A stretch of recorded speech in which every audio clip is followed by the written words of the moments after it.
Hello, and welcome back to the Zero Strategy Podcast, episode 18. It's So not. It's told. 19. It's 19. Get fucked, God, Andrew. damn Check it. the God YouTube. damn, Condi. You goddamn fool. You fool. God damn it, I'm Condi. so upset. Oh, come on. For anyone listening in the audio version, I asked in chat, and everyone told me 18, and I said I thought it was 19, and they all said it's 18. Wow. Oh, the names are messed up. What happened? What happened? Right, hang on. I need to fix this real quick. Somebody talk. Somebody talk. Just slide us around. Nightmare, Condi. Somebody talk. I'm confused. Nightmare. Cyber, how are you? What are you doing? What's your week been like? Let's catch up. It's been good. I've got a new baby ferret. He is 9 weeks old, and apart from that, that's it. I got very drunk last night. Remind us, what's their name? Kai. Little baby Kai. He's a little shit. He bites all the friggin' time. We've got this. No, big ones. Oh. Like half his body weight. It's unnatural. But we got this. Is that why they're so long to begin with? Just like the ferret or the ferret. You meant the ferret. But we got this sour apple stuff to stop him biting, and it's one of the most funniest things to see him like chomp down on your hand and be like, and then he just fucking like dives away at like 10 miles an hour. It's Dies away. All right. Sorry for the scuffed start there. I fixed everything now. I don't know how that got messed up. It was Wow. perfect Yeah. before we started. Either. Wow. Okay, somebody messed up. Somebody broke it. Anyway, welcome back to the podcast. I'm joined today by my co-hosts, the Cyber Project, hello. the Mighty Kibbles. We have that guy Cod, Can't see, but he Hello. is dabbing. and we have Just Grog. Hello. And he is also dabbing. So, as we always do, let's start with a brief catch up with everybody. Also, I should mention as well, if you're watching live in the stream, please feel free to ask us questions if there's anything you want us to discuss, anything you're not sure about, or if you have a topic for us, please just let us know. Make sure to at one of us or at Zero Strategy Podcast in the chat so we can see it. Yeah, Cyber, how has your week been? What have you been up to? Nothing We've really. been over this. Con. Were you not listening? Jeez. I'll do the rundown again. I went back to work. I've got a new baby ferret. I got really drunk last night, and I'm suffering. That's about it. In my Cyber defense, poops half his body weight every time he Yep. goes. I only half listened to the original introduction. Yeah, I was busy fixing the stream. Okay, not my fault. Kibbles, what have you been up to? Warzone. I also have been playing Spider-Man, which is so stupid good. It's so good. And you got the green Super screen good. back. Yeah, Fucking I good. did. I got the green screen back. Yeah, that's about it. Nice. Have you been streaming Spider-Man or just playing off stream? Yeah. You have been. I was gonna play it off stream, and then I didn't want to stop playing it. Fair. I think I went through that whole game in like 2 or 3 days. I just sat on my Reflex. PlayStation and just went right through it. I just loved it. It was so good. Really good. There's a lot of like cool little Easter eggs and stuff for Avengers. It's a good game. Yeah, they've got this thing called like Avengers Tower in the middle of the city. I was like, oh, I found something secret. They also have the the building from Doctor Strange. Yes. That's also in It's there. like as well. Brownstone Mansion. Oh. I don't know, but it's in there too. It's pretty cool. No, I'm telling you, that's what it is. I believe you. I'm telling you. Well then, Grog, how's your week been? What have you been up to? I know you last It's time hot. you had some construction happening and everything. Construction is still happening. There's technical difficulties aplenty, which is why my webcam is not live. Work continues at the house. The streams are kind of all over the place right now. I'm sort of kind of going back to work last week and this week. So right now my schedule is all over the place for streaming stuff, but I will be streaming later today. And other than that, just trying to like get things sorted on the home front. Nice. And Manu, it's been a while since you've joined us on the podcast. Why don't you tell us what you've been up to since you were last on? Well, since I was the last on, oh god, that's been a while. I got my own flat, so I was like, got It settled looks in real and all. nice. I've been Yeah. sleeping on an air mattress for 2 months. So last week I finally got my bed, and I almost didn't wake up the next morning for work, because it's so comfortable. And other than that, I've just been gaming here and there. And then I only got like 12 days left of work, and then I have 16 days off. So I'm excited Holy about shit. that. Is an old man you describing that you've slept like 2 weeks on an air mattress? It's already making my back hurt. Like I'm not about that life. I wish it was only 2 weeks. It's been 2 months. 2 months. Yeah. Yeah, it's Is rough. your back disintegrated into just? Well, bones? I went and bought my bed, and then until they like actually brought it, like the company, they were still like in the shutdown from Corona, so it took a while till they brought it. I finally got it now, so yeah, Good shit. Sleeping is pretty lit. it is pretty lit. It's lit. It's pretty f***ing fire. Oh, you got the Quixel Warriors. Well, I mean, I've been much the same. Warzone. I finally did my placements in Valorant. Actually, really happy. Cyber, I got bronze 2. Hell yeah. Bronze 2. Pretty proud of that. You Is know, that not higher than what you had last season? I think in the beta, the highest I got was bronze 1. Because I got iron 1 after my placements, and then I worked my way up to bronze 1.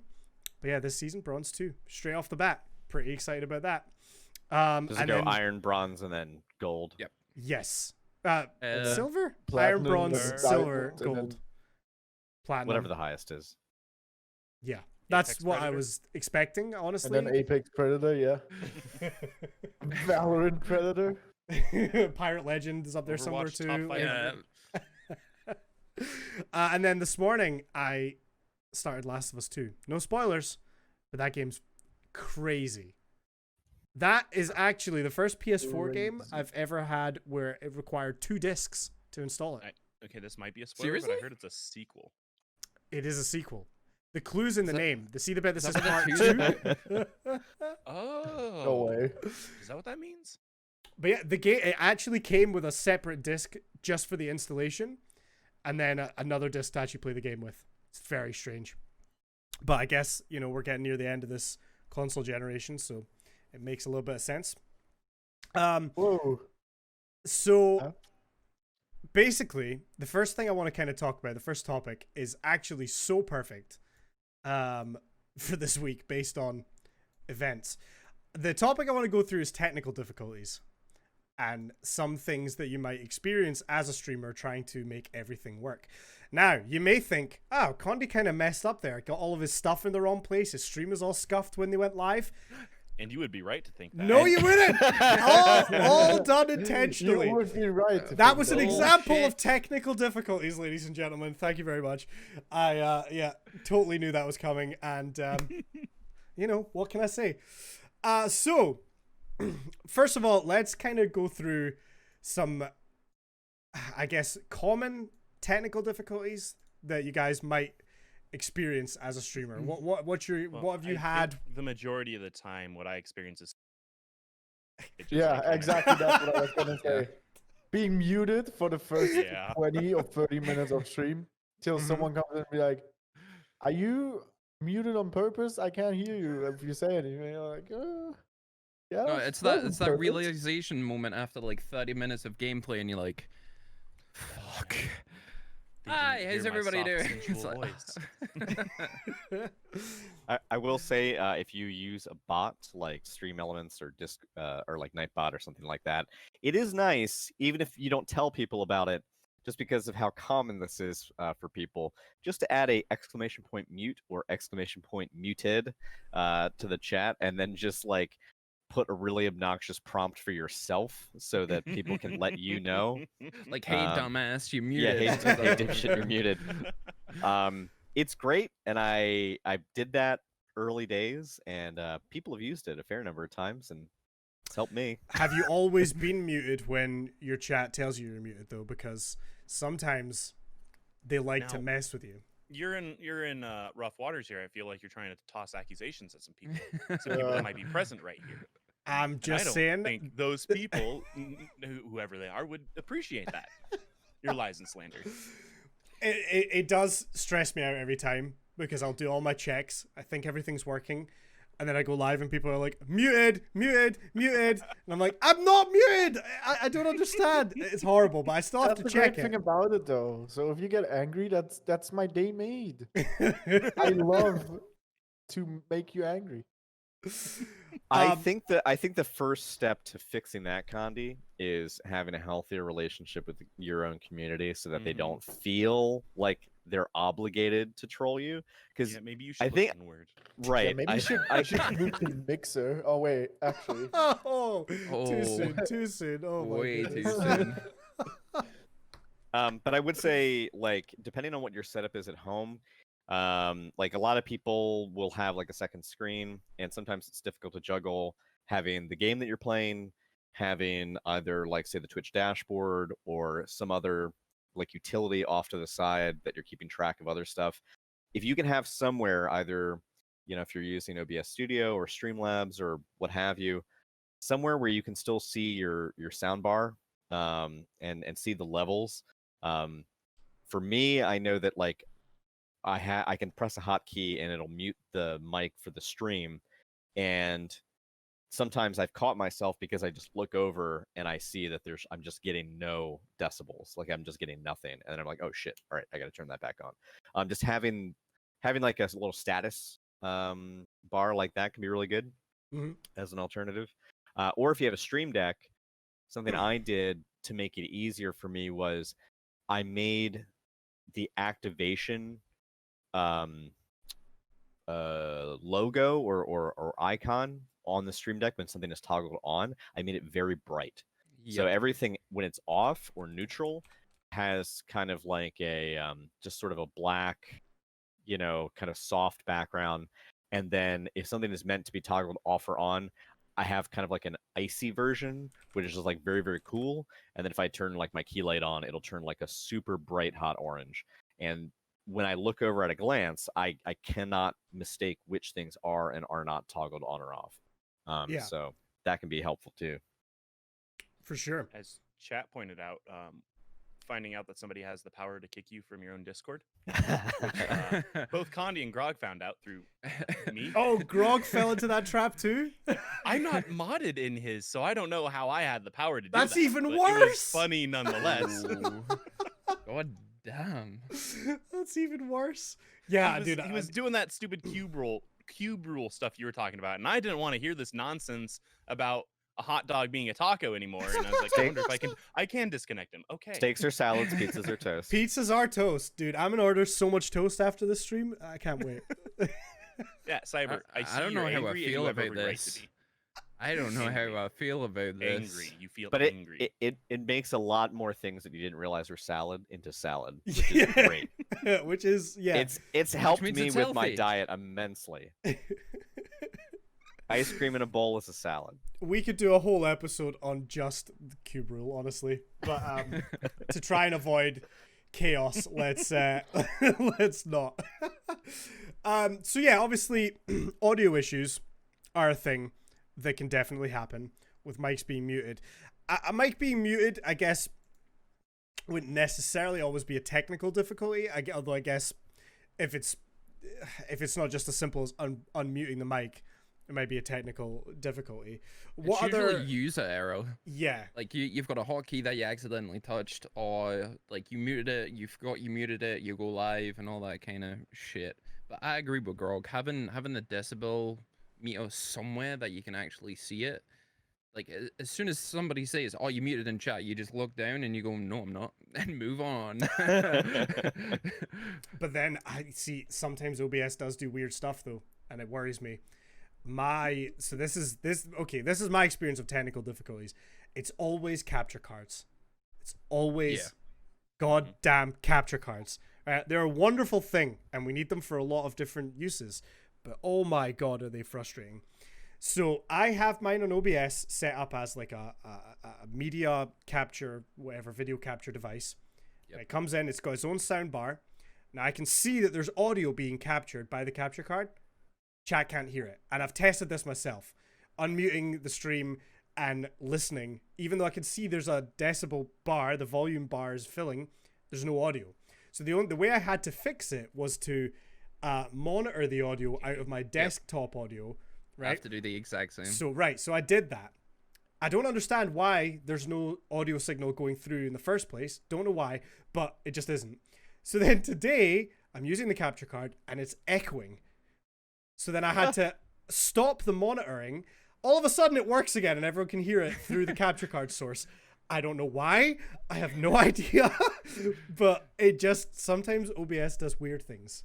It reminds me of somehow, like, Discord does some fun stuff too, where on occasion after we'll do a call like this and we'll end it, or sometimes even when I'm just about to start a stream, we haven't done one of our podcast sessions, I'll start up Discord on one of either the stream PC or my game PC, and for whatever reason, and I didn't change this, my like default output will be changed from like the speakers or the auxiliary out to the microphone itself that I was using. So it's like, oh, you wanted all of your audio routed back into your Yeti? I'm like, the fuck I did? Like, it doesn't no one any good. And like, for no reason, sometimes shit just changes, and it is confusing as fuck. I love and hate Windows.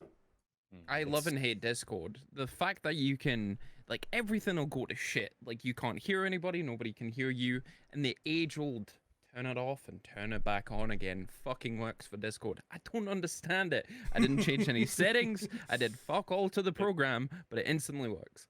I've had so many issues with Discord in the past that when something goes wrong, I'll just instantly restart it instead of checking anything else. Yes. Because it'll do this thing where I'll connect to a voice channel and it will not let me talk. All my defaults are correct. Everything's good. It will show that I'm green and trying to talk, but no one can hear anything. So I've done that a few times, especially when we start these, and then I look over and I'm muted on my soundboard. It's like, oh, it's usually Discord. Yeah. Or when Discord will just default. Mine defaults my microphone to my webcam sometimes.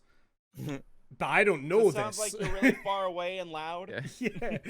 It's actually, that happened to me on one of the episodes. Yeah. Like, like before episode 10 or something. Like, for some reason, everyone kept saying it sounds like he's like across the room, and like no one could understand why. And for some reason, the microphone sounded kind of okay to you guys, but then for the rest of chat, it's because it defaulted to my webcam on my laptop on the stream PC. Don't know why. Didn't change it. PC? Damn. You must be rich. So what I want to do, I want to talk about kind of how we troubleshoot these issues, but I want to maybe highlight a few more other technical difficulties that you might come across. The thing is, as a streamer, there's always going to be weird stuff goes wrong, and it's going to be different for everyone, and the issue you're having might not be the exact same as somebody else, but I think there's a few we can maybe identify and hopefully help people to avoid. I can think of one that's universal. Go for it. Dropped frames. Well, I was gonna say this has probably affected everyone at some point, especially if they're a PC, but maybe a console gamer too.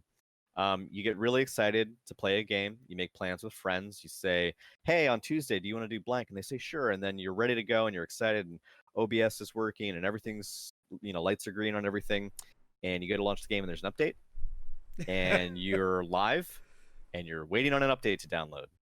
It's worse if you're a console gamer, especially if you're on PlayStation, because that update is going to take you over an hour, not to even download, but just a copy. And then for PC, sometimes you might be in a different region, so you might be getting throttled, as some of our EU and UK friends can attest to. So making those plans to do a thing, make sure that you have the update done and have launched it before you get ready to go live. Yes, because I've done that several times. It almost feels like they wait to push an update till right before I go live sometimes as well. Like I've got into the habit of just kind of cycling through all the games I play when I'm at night, making sure there's no updates, and then preparing. I also have the issue because my wife's working from home. If I try and download something, it completely throttles her connection downstairs and she can't work. So I can't really download things while she's working as well. So Sounds I like have a personal problem. Well, be like, COD needs updated.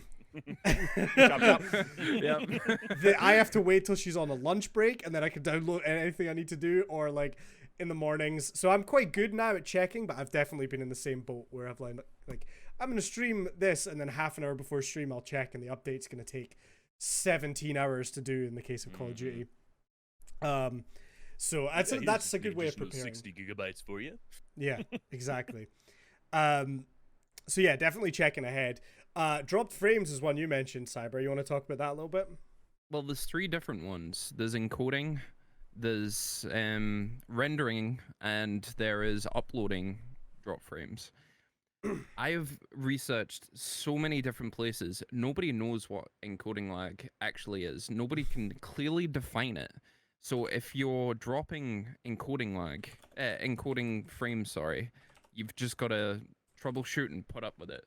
Nobody, like, you just have to try shit and assume that it's gonna work. The upload drop frames is pretty easy. It's usually down to bitrate in your actual, like, the hardware that you've got in there. So it's kind of easy to say, like, oh, I'm using like a really big game, trying to pump it out like at 7,500 bitrate. It's never gonna work. So you can always troubleshoot that. But the bane of my life is Call of Duty and dropped encoding lag. Like, it drives me insane because I don't know what it is. Like it drives me nuts. I'll have the issue every now and then where I'll drop frames like crazy, and then I'll just restart my computer, like do a full system wipe. I've got all my games backed up on a different hard drive, so I do a system wipe on the boot drive, and everything's fine for like 3 months. I don't install anything other than my games now because I'm like, maybe I had like something else, like some of these emulators, maybe they're kind of messing things. No, it just does it. So I have a habit now of every like 3 months. It's like, okay, I'll just system wipe so things can run well. Hump makes a good point. The only way to fix rendering / encoding lag is to get newer PC ports allowing the in-game frames. Do you want to know a funny story? I increased the quality of my stream and I don't drop any frames anymore. It went from 720 to 900p and I went from 30 frames to 60 frames and it works smooth as hell. Interesting. Work that one out. So it doesn't make sense and it frustrates the shit out of me. So tell me, so like, I do you guys use anybody use OBS Studio, or you kind of like Streamlabs OBS? Right. So OBS Studio, right down the bottom right hand corner, it's got a bit of information, and it'll tell me dropped frames, the number and the percentage. Is that just for the upload dropped frames? So it's between you and the server. How many frames got lost on your upload? So like if I'm trying to upload a YouTube video at the same time as stream, I'm dropping frames, right? That makes sense. The one you're talking about where there's like render lag, how do you identify that? Where does that show? Does that also come up as dropped frames? Or there's a section in OBS Studio. I haven't like experimented on any of the other streaming platforms that you can like upload from, but within OBS Studio there's like a doc that actually gives you more information, so you can see rendering, encoding, and then like server drop frames. Okay, because my OBS, so I have it set to output 60 FPS, and I'll have a little FPS counter in the bottom right. And I notice sometimes that drops depending on the game I'm playing. Is Kibble's webcam broke? Yeah, it's broke. He's trying to fix it. I opened up Streamlabs because I was like, that reminds me, I need to fix something, and then everything went. Oh no! More technical difficulties. Yeah. We're down to just 2. 1 second. But yeah, I wondered if maybe that was it, where I can see that the OBS isn't managing to output 60 FPS. Maybe it drops down to 59, 55, whatever. Is that kind of more along the lines of what you're talking about, where it's like the encoding? It can mean that. Sometimes you drop FPS within OBS Studio, but you don't actually miss any encoding. God damn it, Kibbles. Okay, that's interesting. Oh, part of the plan. Yeah, it's like it's a mystical thing that no one's quite put the finger on. It could obviously be down to if you use NVENC or your CPU to. That's really distracting. So welcome back to the anyone- for Technical anyone Difficulties listening, podcast. Kibbles' cam is just blinking in and out of existence, a lovely shade of green. So But Oh my Josh God. Josh makes a good point. It's even worse than before. I could not have chosen a better topic for today. Holy crap. in respect to drop frames on upload, usually, as Hump's already pointed out and Cyber already pointed out, one of the best things you can do is people are either using too high or too low, typically too high, a bit rate. So, like, they might be doing it at, like 7. I mean, like, for example, if you're not partnered, you can't go over 6,000 bits as your upload speed anyway. You shouldn't try. It's not worth it. And frankly, unless you have the hardware that can support it, you're probably much higher than you need to be. Most folks will probably be in the ballpark of, like, say, maybe on the low end 3,000, or somewhere between, like 4,500, maybe 5,000, depending.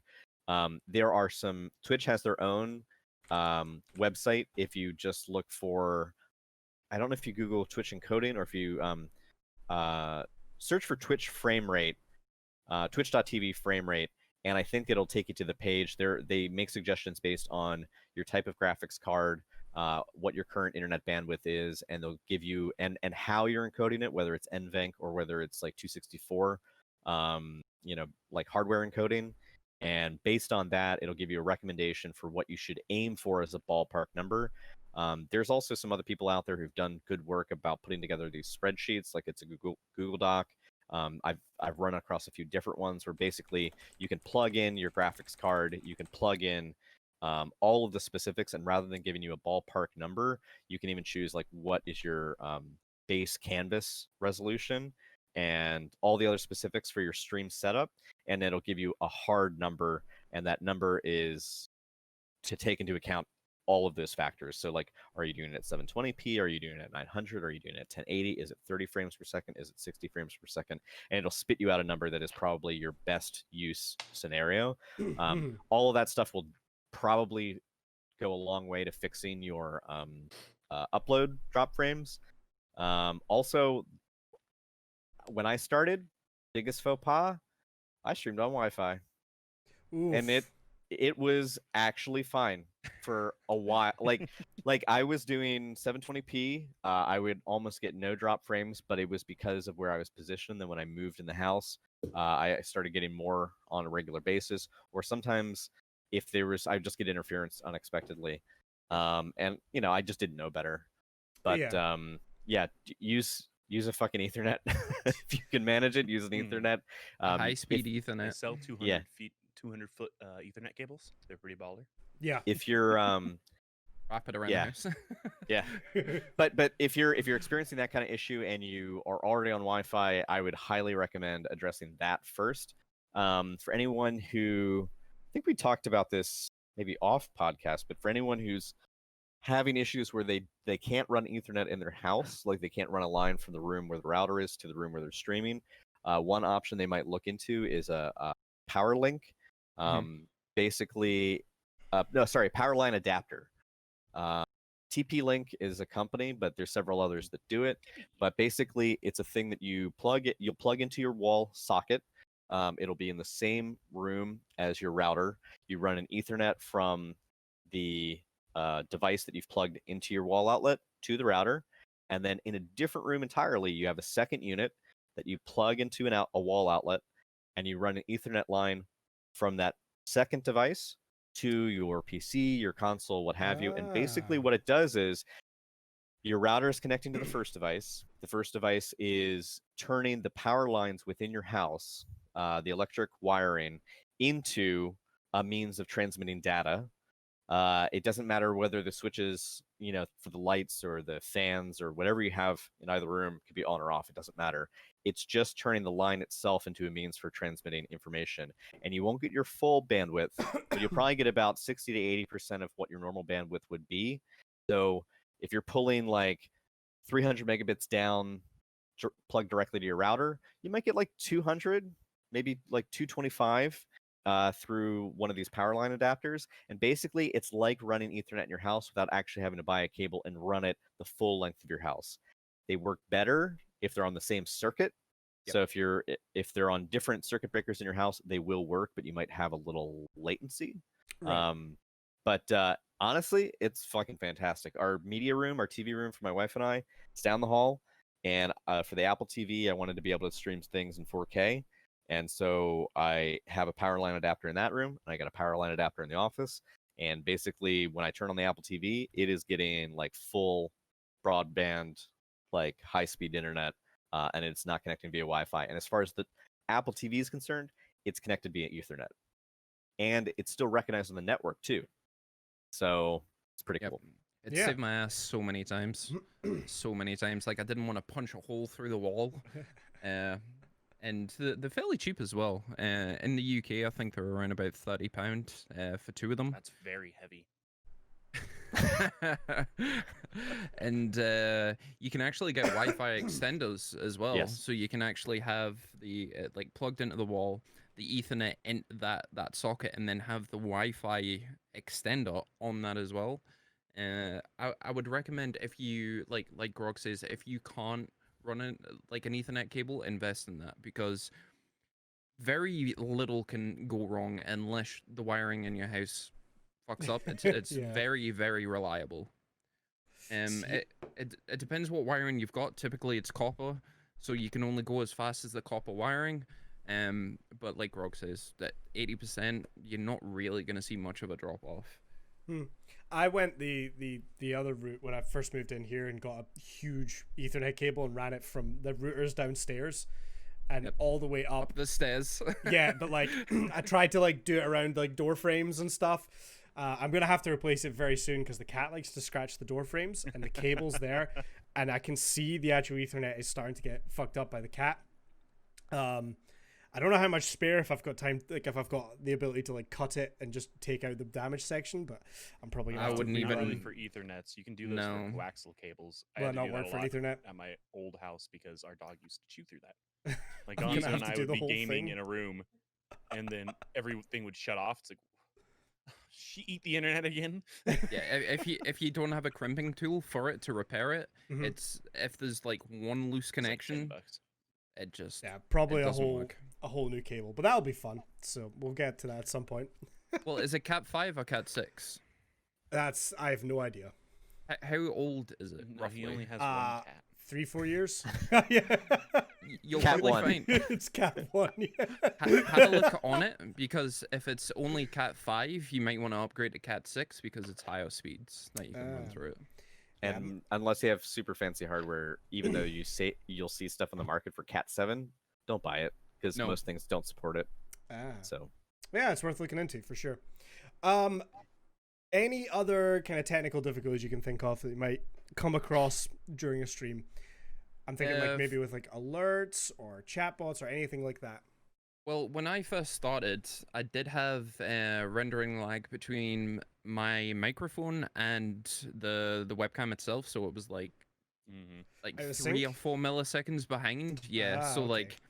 so you would see my reaction, nothing would happen, and then something would happen on screen. So that was an absolute nightmare. OBS does have filters where you can sync them up, so you can either slow it down or increase can- it, you can do a render delay. Yeah. which is very handy. Pretty much you need to figure out what is the faster of the things that is happening. Is it your video? Is it your audio? Is it the game? And then based on that, you need to slow something down. Because obviously you can't speed up a thing that's already happening in real time. True. If you could, oh my god, I'd get so much work done in the house. I would just speed up all my cleaning the kitchen and I do the same thing because of the limited USB inputs I have on my stream PC. I do have a USB hub, and much to my disappointment, I had to make certain concessions, and one of them was the webcam and the mic are both through the hub, not directly into the PC. And all that means is that I did have to slow down slightly. I'm trying to think. I think I had to slow down the camera I had to add like 400 milliseconds delay to the camera Right. so that like the audio was always perfect. Easiest thing to do is don't do this on stream. Just load up like OBS or Slobs or whatever you use, and do an offline recording. Do the clap test. Yeah, you can do the clap test, or you know, at the doctor, I thought. you can do anything that is going to be like a physical action where there's an audible reaction that happens in a relatively short space of time. So it could be clapping. For me, it was also, in addition to that, just recording myself talking and looking dead into the camera, Screaming, and then just seeing, screaming, just screaming into the void, howling madly in the middle of the night. No, but looking dead in the camera and then just kind of almost like lip reading, like just trying to see like how close is it syncing up. Does it need to be a little faster, a little slower? And there's no science to it. You just got to figure out what the delay is. It's going to be different for everyone's hardware, but that is great because I have watched 2 streamers, not big streamers, but I was just like kicking through different categories and watching folks, and 2 people, they had pretty good streams. I enjoyed their content. If I only had one critique, it was both of them had an audio desync where their audio was just off with their lips. And it's a little bit, but it feels alien and unnatural, and it's an easy thing to fix. You just add a filter through whatever stream software, and you just dial in however many milliseconds you want it to slow one down before it broadcasts. Yeah, makes a lot of sense. And definitely using that recording feature in OBS is huge. That's something I do a lot, and just record, you know, even 20 seconds, whatever, and then you can go back and review it nice and easily. Because there is nothing worse, I think, as a broadcaster, to be trying to fix these things while live. You know, very frustrating. Well, I think live streams fails has probably shown there's things that are worse. Well, yes, okay. But, I mean, if you've been in that situation, it's tough. Getting the it's not fun. Getting the 3 of them, the audio, the webcam, and the gameplay all synced up, for me, it brings like a huge level of professionalism. Because when you go into a stream and the sound is perfect, everything's syncing up, you go, all right, okay, this person knows how to at least get a stream going. I'm gonna tune in. The comparison I always use is if you are watching a TV show on Netflix and it's all out of sync, you won't watch it. Yeah. You'd be like, okay, there's something wrong with my TV. You'll probably restart it. If it keeps happening, you'll go, well, I'm not going to watch that. Yeah, it would drive you insane, for sure. To answer a quick question in chat, you can stream and record simultaneously, but it does put quite a lot of stress on your system usually. Like for me, I'm obviously using my CPU to encode, so doing it twice is sort of doubling the workload. So generally speaking, I would do it for like the podcast because we're not gaming, but for like a normal stream where you're gaming off your PC, it's maybe not the best idea. But if you can get away with it, then that's great. It means you've got high quality footage saved right to your hard drive. And if you wanted to try, maybe attempt to do it with NVENC encoding. If that's a feature that's available to you, you'd have an NVIDIA card as your graphics card, and there's a chip on the card itself that is separate from your GPU that is basically responsible for encoding what the card is doing. So think of it this way: it's basically taking all of the burden off of your CPU and transferring that to the graphics card, but it's not actually going to cause your gameplay to suffer because it's a separate chip that is on the card that is just handling that. So you could try doing recording, which is again going to hit your CPU, and that like a localized recording, and then while broadcasting use NVENC, which is going to tap into your graphics card. So if your graphics card can support it and your setup seems kind of decent, go try that, and maybe you won't actually get so much of a hit after all. And as Cyber pointed out, the dock that you can toggle on in OBS or Streamlabs is great because you can also get your CPU usage out of that. So if you see it spiking, or if it's like normally at like 25-30%, and then for whatever reason now it's like at 85%, obviously maybe it's just not meant for your setup. Yeah, for sure. So we've talked a bit about some of these technical difficulties. As we mentioned a lot, there's always going to be weird things that come up. One thing for me that constantly have issues with is alerts. Sometimes the alerts just don't work, or they don't work the way I planned them to work. As I mentioned, I have a lot of issues with capture cards for some reason. Audio is a constant one, trying to balance out people's audio. I can't tell you how many streams I've been to where I can't hear the streamer talking because their game sound is too loud, or vice versa, whatever. It's a constant kind of back and forth to keep everything balanced. We mentioned obviously using the recording feature to kind of maybe get a snippet of what your stream's going to be to then review so you can make those changes. Is there any other kind of troubleshooting methods that you guys use to try and avoid these things before you even go live? The monitor software on OBS is one of the best things. I know people aren't as fortunate as some streamers, but the Go XLR, it runs one audio track straight to OBS. Everything is included in that, the gameplay, Discord, music, all that kind of stuff. So I literally just monitor it on OBS, make sure everything's working, quickly untick it, go live. It's very easy. OBS is a great feature, but if you don't put the time into building all the different audio tracks, I think personally you're doing yourself a disservice, because the options that you have to individually check if everything is working and what the audio level is and making sure that it's coming through to your headset correctly, it's such a great tool. If you can spend the time on splitting out all the audio tracks and making sure that they are hitting the levels, you're not blowing out the sound or anything like that, it's definitely worth it.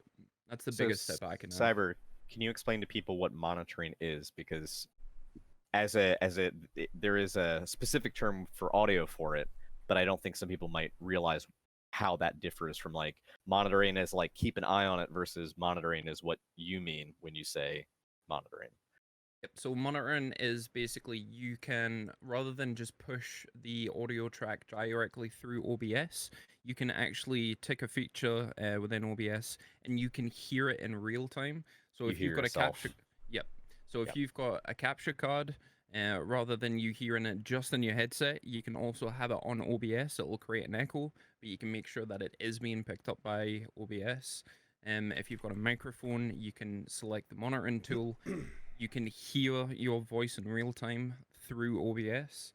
There's another feature that I can't actually remember what it is, but you can actually remove it from your headset and put it directly through OBS. I can't remember what that is. I think it's... So you could have like music playing to the stream, but not in your own headset. Yeah, I forget exactly what it's called. Do any of you guys actually monitor your mic while you're live so you can hear your mic in your headphones? Depends what I'm doing. If I'm doing like an IRL thing, 100%. But if I'm doing like Warzone or something like that, very faintly, just because like not having it on and having complete sound cancellation really confuses my brain. I don't know how loud I'm screaming. I've never done it. I have it very, very, very lowly. It goes through like I'm using Razer headphones. It goes through the side mic, just so I can very faintly hear myself, and also I can hear if somebody's trying to sneak up and assassinate me. Always IRL, a concern. IRL. Always a concern. I don't, but I have the Astra A40s, which are open-backed, so they're over-the-ear cup headsets. You have those, right, Cyber? Yeah. So there's a plate that is there that has sort of like a little sound dampening foam on the inside, and it's a magnetic cap that just kind of like snaps on. But basically, it allows a little bit of the outside to leak in to your audio experience. It is kind of intentionally not sound canceling, so the whole purpose is that you can hear a little bit of ambient noise in the room around you. I don't, because it's enough for me to be able to hear myself.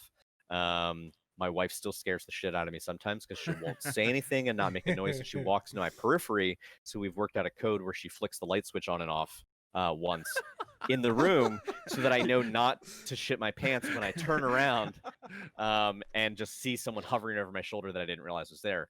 That happens a lot. But yeah, monitoring is cool.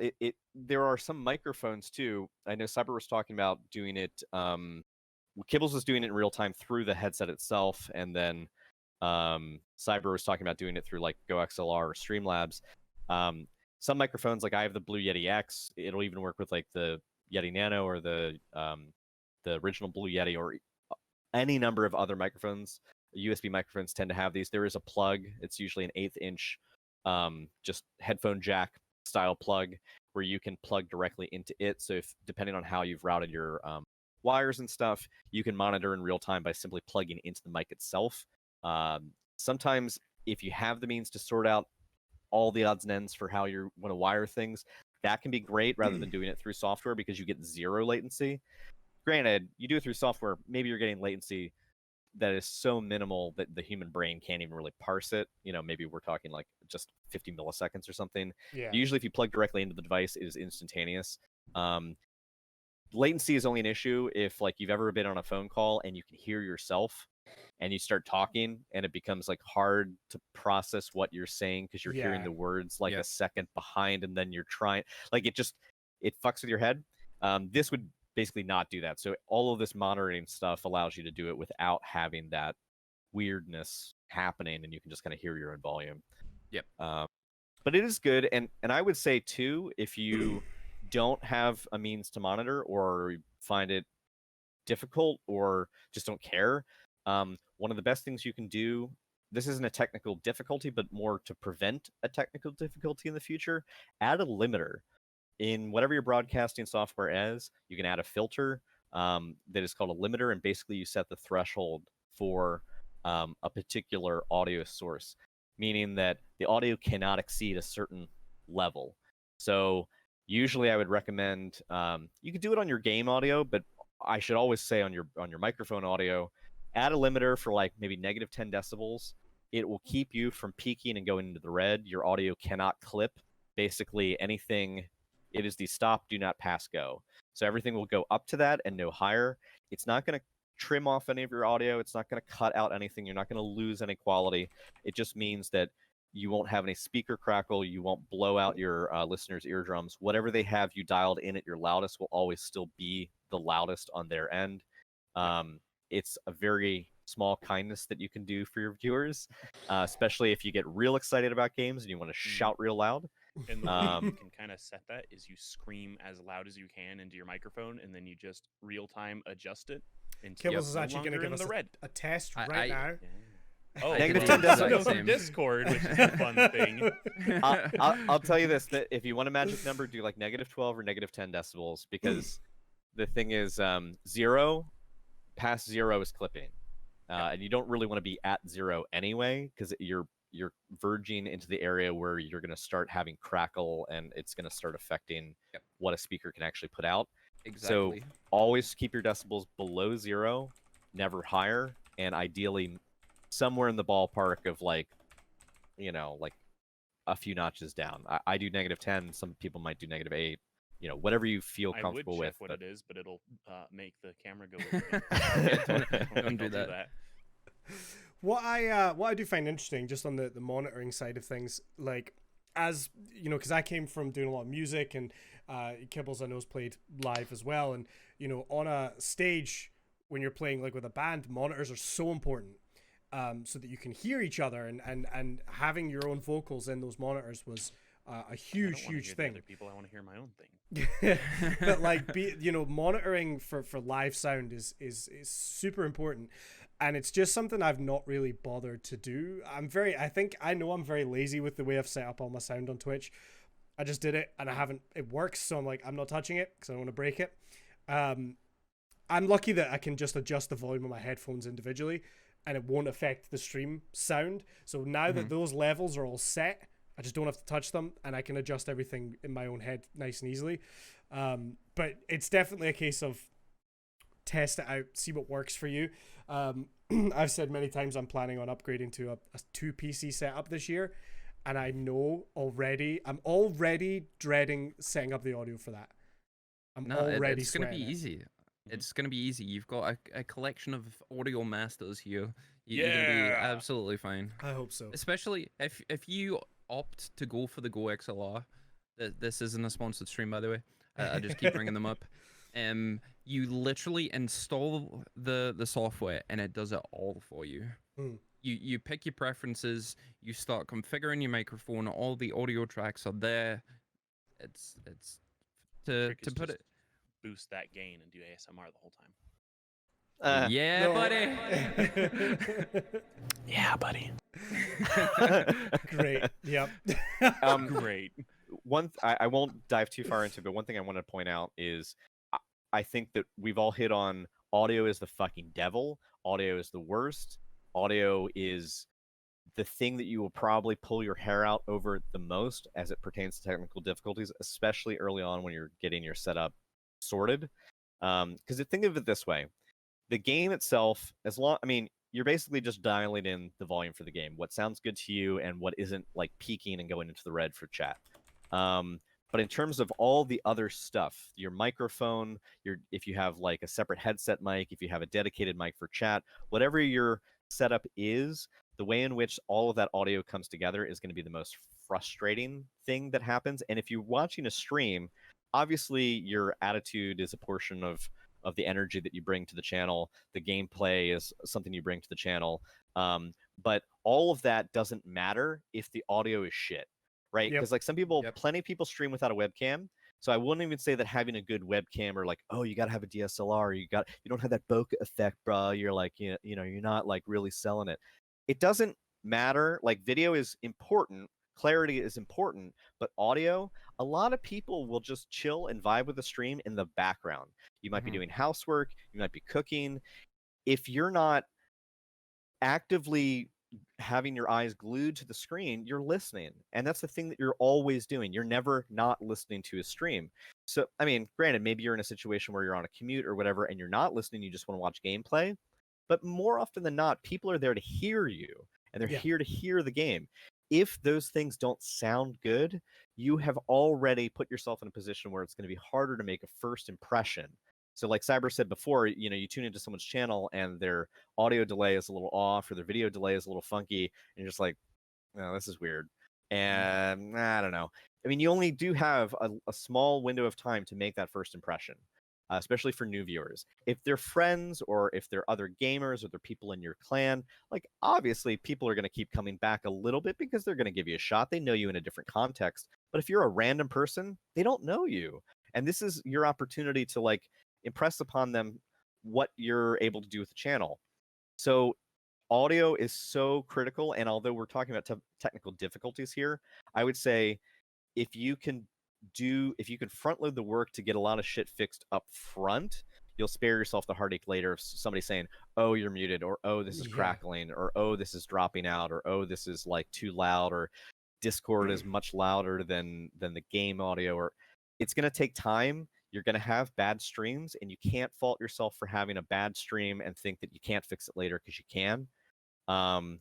One thing that I won't explain, but I would recommend people Google and look up that will immensely help them is look into side chain ducking.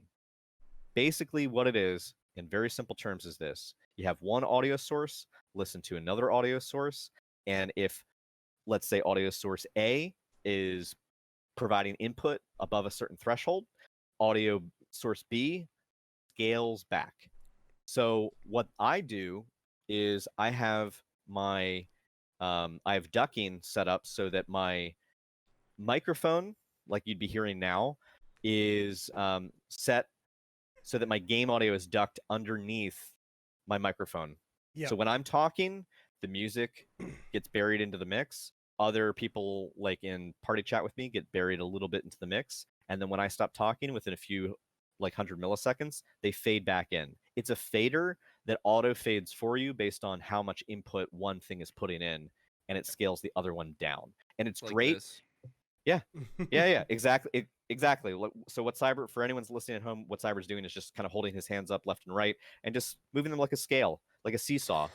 It is like a seesaw for audio, and it will really help if you are struggling to early days dial in those values, because it just kind of is doing the dialing for you. And there's plenty of good tutorials and guides out there. Epos Vox is someone I'd recommend on YouTube if you want to Google him. Harris Heller is someone that a lot of people know for streaming. Epos Vox does like just audio, so they're a great resource. And there's other people who do that too. But Yeah. Yeah, you can fix a lot of this up front.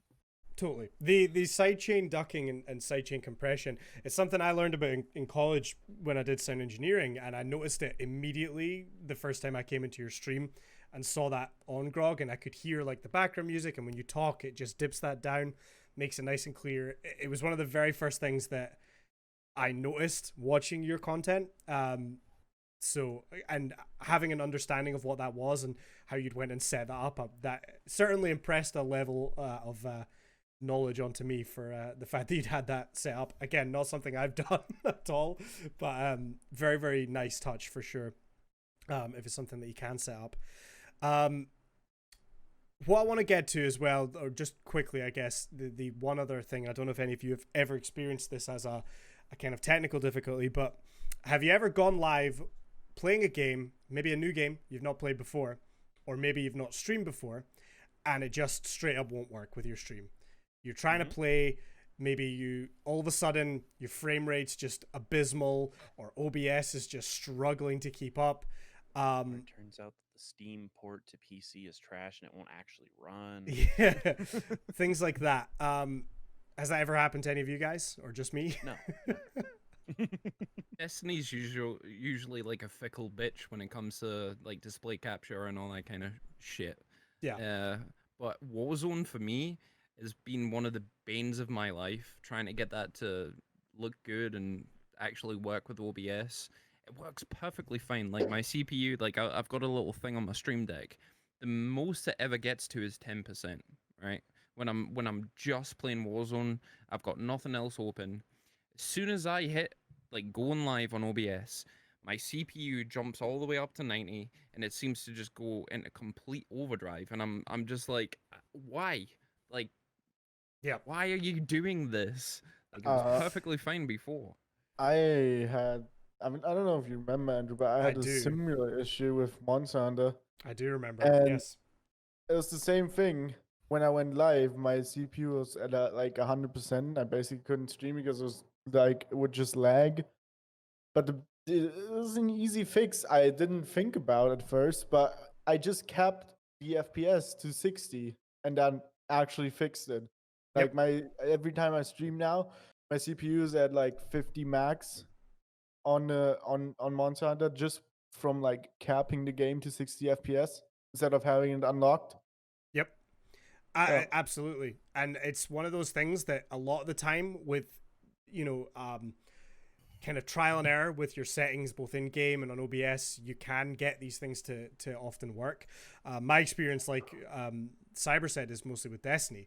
Like, I remember the first time Destiny came out on PC, and I was so psyched to play it, and I jumped on, and it just was terrible. Like this, OBS could not keep up with pushing out 60 frames a second, and gameplay just looked terrible. And while live, I was then sitting and trying to fix this and troubleshoot this while streaming, which is not ideal. Now, the way I got around it was I made like a test channel, like a second channel that I don't tell anyone about. And if I'm doing a new game or something, I'll just go live on that channel, see how it performs on stream, make sure OBS is handling it, make sure all my parts are working, and then maybe go back and watch the VOD, make sure everything's fine there. And then I can go live on my main channel. Now, I believe Twitch has got like a test stream feature now, which it didn't used to have. I have no idea how it works. Has anybody tried it at all? No. How new is this? Because there is a... I don't know how new, but I'm only just aware of it fairly recently. So there is a test stream feature that is official through Twitch where basically you can... It may not do what you think it may not do what I think you hope it will do. What it does is you use your stream key. There's official page for Twitch where basically you append your stream key with a suffix. It's like question mark and then a bunch of like numbers and something else. And basically what it does is it allows you to go live. It will hit Twitch's servers and you will be live, but you will not broadcast to the directory, to any directory. Yep. And then you can take that, plug it in, and that's a good way to test your frame rates and also check to see, your bit rate, and check to see if you have any dropped frames and whether or not you are or are not encoding on the button for like what you should be hitting. But I don't think that's what you. Well, yeah, thinking so of. that's kind of one of the things I was wanting to say. So, like, that's maybe an issue if you're worried about your bitrate settings or, you know, your internet speed or anything like that. To my understanding, I've not used it, so that's kind of was my understanding of it. But It's cool. You don't get video. Yes. That's all I wanted to say. You Yep. get a graph. You get a So- graph, Yeah, and you it get gives you the raw statistics. numbers. your like Yep. game performance and things is not going to be done that way. Right. Which is why, again, I find it just all round easier to use a separate account to just stream on and test. Yeah. Yeah, I guess I was just wondering if that was just me that done that or anyone else has had any experience testing these things before going live on like the main channel kind of thing. I mean, when I was a I've- newbie, I just streamed. Yeah, I would do like 10-minute tests. So I'd be going live in the Destiny directory and just be like, I just set the topic to like testing audio and like prayed that no one would be trying to view it and that I wouldn't make a bad impression. But I mean, yeah, nothing wrong with that. I guess I just wanted to keep that off of the main channel and did it all in a separate one. yeah, If you that's if smarter. You are, yeah, if you are struggling with FPS issues, the biggest advice that I can give you is disable the preview in OBS, because depending on how many monitors you've got, if you are encoding 5, 6, 7 different things all at once, especially if you're looking at your actual OBS preview, if you disable that, you're removing a section that the PC has to encode. So you're basically removing a video playing constantly on your stream, and that can like take down some of the resources in OBS. So if you are struggling, that's the first thing I do. I just remove it, just get it completely out of there, and then usually you'll see either the drop frames reducing to a point that you're comfortable with, whether it be 5, 10 every like minute or hour or whatever, and you can actually see your FPS slowly going up as your CPU comes down. It's kind of like that graph. Yeah. It really does help. If you are struggling, first thing I can recommend, remove the preview. Yeah, I've done it previously, but it just stresses me out because I don't know if I'm on the right scene or anything Yep. like that. You know, I've got so used to looking at it being like, yes, good, we're on the right screen right now. Everything's working. But yes, no, I realize that that's obviously a very good tip as well. It's all trial and error, which is why I have the second channel, because that way I can, you know, test it and go, okay, well, maybe we're struggling. Let's lower my in-game graphics a bit, or let's cap the frame rate at this and see if it cooperates. And it just allows you to do a lot of that trial and error off of your main page. I highly recommend it to anyone that is concerned about it. And again, even now, if I have a new game that I've not streamed before, I would generally, if I've got time, always try and do a small stream on that channel just to make sure we're all good. Because sometimes you can run the game off stream and be like, yeah, we're having a great time, everything's fine. And as soon as you go live, it just all catches fire and it's a disaster. One thing I would suggest for things like Call of Duty, or in respect to frame rates within a game and how that looks on stream, and this is something I did recently, and I've actually been quite happy with the results. I used VSync. I don't use it for most games, and I know it's a dirty word, and as PC gamers, you know, it is bred into us. You turn VSync off, you go to full screen if you want uncapped frames. Like, these are things that you just do. But the thing is, I've noticed that when I watch streamers who have different rigs, different setups, some who, you know, are doing a single rig or a dual stream, that with games where you can have uncapped frames, sometimes your broadcasting platform, the software, can struggle a little bit because it has to broadcast out at or at least try to, at a flat frame rate. It's shooting for 30, it's shooting for 60, it's whatever you have it set to, you're probably going to be broadcasting one of those two frame rates. So if you have a game that is fluctuating between, say, like 90 and 200 plus frames per second, or let's say, you know, if you have a system that can handle it, you're probably going to be somewhere in the ballpark of like 110 to 130, and you're going up and down, up and down, up and down. All of that still has to get rendered down to something feasible for the viewer and for Twitch to process. On top of that, your webcam is going to be 30 or 60 frames per second. Your webcam frame isn't going to be uncapped. So to that end, you're dealing with multiple sources that are all getting squished together and put out at a single rate. I would say VSync for me has meant better looking streams in Warzone rather than doing an uncapped frame rate, because the viewers don't see as much screen tear and they see less jerkiness. The screen tear that you see may be imperceptible because, one, you're playing the game, your mind is focused on that, your brain kind of fills in the gaps for you, but sometimes that can be exacerbated on the output end. So if you have games where an uncapped rate means you're fluctuating, like you're going really, really high, getting tons of rates, and then you go, like, you step into an outdoor environment, all of a sudden your frame rate drops dramatically. That can look weird on the viewer's end a little bit. VSync sometimes can help that because it's basically middling out, how severe, how high you're going, and you're not going to drop maybe to the same lows, and it will look better for you. It will probably look better for stream. Not every game needs it, but if it is a fast-paced Twitch shooter, you might benefit from it, or at least the stream quality might benefit from it. You could also argue too, frames win games, and that, like, you would have won that 1v1 if you had 120 frames at your disposal instead of 90. Sure, that's a whole different argument, but we're talking about the viewer experience. That can be a good way to fix the viewer experience. Go back and watch your VODs too. I watch my VODs all the time. Not the full thing, but sometimes I go back. If I think that I had spotty audio issues or video issues, I'll go back and I'll just like check. Oh, I remember the start of the stream, something funky happened, and I'll watch 10 minutes of it. Or I'll watch the end of it when I signed off to see if I like transition scenes correctly. Do that stuff, and that's an easy way to pick up on things that your audience might not tell you. You could be making mistakes that are harmless, but like maybe they bother you and they don't bother other people, so other people just aren't saying anything. Yeah. There's 100%. No way for you to know. Totally recommend watching VODs, just even dipping in and out, catching those things. Sometimes people are just too nice and they won't tell you, So it's, I mean, sometimes I don't experience that. I don't experience like, that. God damn it, Condi. I guess though, like, I don't want to go into a new, maybe a smaller streamer that I've not been there before, and the first thing I say is like, hey, you need to fix this. Like, what are you doing, scrub?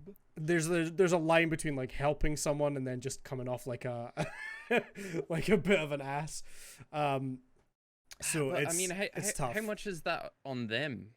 Because in my opinion, like, we've talked about this before, the stream is like an extension of your personality, and if you want to be if you want to portray that you're a messy person because you're not checking these things over and over again, it's your craft. You need to put some passion in it. You need to try and refine it, because unless you're just doing it like stream, I don't know, to do clips and all that kind of stuff, if you want to try and take it seriously, you need to take pride in it, and in order to do that, you need to fix all these things. So I do understand what you're saying, Condi, but if it was me, I would reach out to them and be like, by the way, you're like 3 seconds behind on your audio, and if they take that negatively, it's their issue, because they've just wrecked the first impression.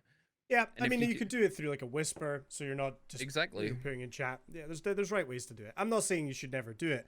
I guess for me, like, I don't want to come across as like somebody that's coming in and I guess it comes down to the way you do it. If you're going in and you're just being like, you're doing this wrong, blah, blah, blah, like, as opposed to like, hey, I noticed this might help. Yeah, it's about the way you give the feedback. I think we've kind of covered a lot of this sort of topic. Has anyone got any sort of closing thoughts on how to troubleshoot things, how to fix any of these issues that might come up, or do we want to jump onto the next little topic here? I think you and Grog hit the nail on the head. Watch your VODs, see what's wrong, if anything, just try and fix it. There is one thing. There's this is again more targeted at Condi, but I think it could apply to more people, especially our friend Ginger if she's still in the chat. Be careful what you put in your physical environment, like drink cups don't go on tables unless they have a sippy cup lid. Okay, You're okay, Candy. I don't ever But- have the sippy cup closed, but yeah. But Your like, vape juice. yeah, be careful of your. Oh God, it's everywhere. Be careful of the things that you have in your physical space, because honestly, technical difficulties aren't just the shit that happens on stream electronically. It could be, your have- cable management. Make sure that your feet are not in a position where you're going to kick a cable out. I have done that before. I've unplugged my microphone. So like, yeah, keep a physical space that is mildly tidy. We're all human, but maybe don't have yourself in a position where you can knock a liter of G Fuel into your console and have it just like go up in flames in front of you. Yep. That would be bad. I have a story about that.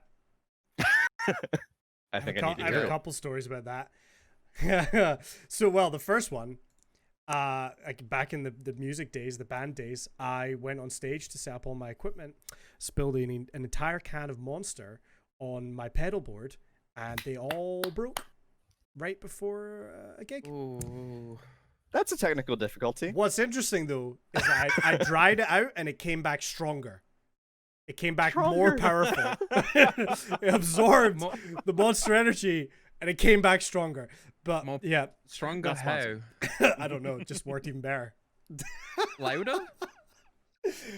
Did the knobs all go to 11 afterwards? There was some damage, but we managed to fix it and it ended up still working, and it still works to this day. But yeah, no. What I actually was meaning, talking about bringing things into like the physical space, I use wireless headphones, and I bought I acquired a mini fridge for my drinks and such while I'm streaming. And originally, I wanted the mini fridge under my desk, so it was nice and easy to just grab stuff from the fridge, snacks and such. However, what I encountered was that for some reason, the mini fridge being in such close proximity to all the other gear I had actually That's affected you, my though. headphones. My headphones would cut out periodically. And I thought the headphones were breaking. I was close to dropping money to buy a whole new, set of headphones.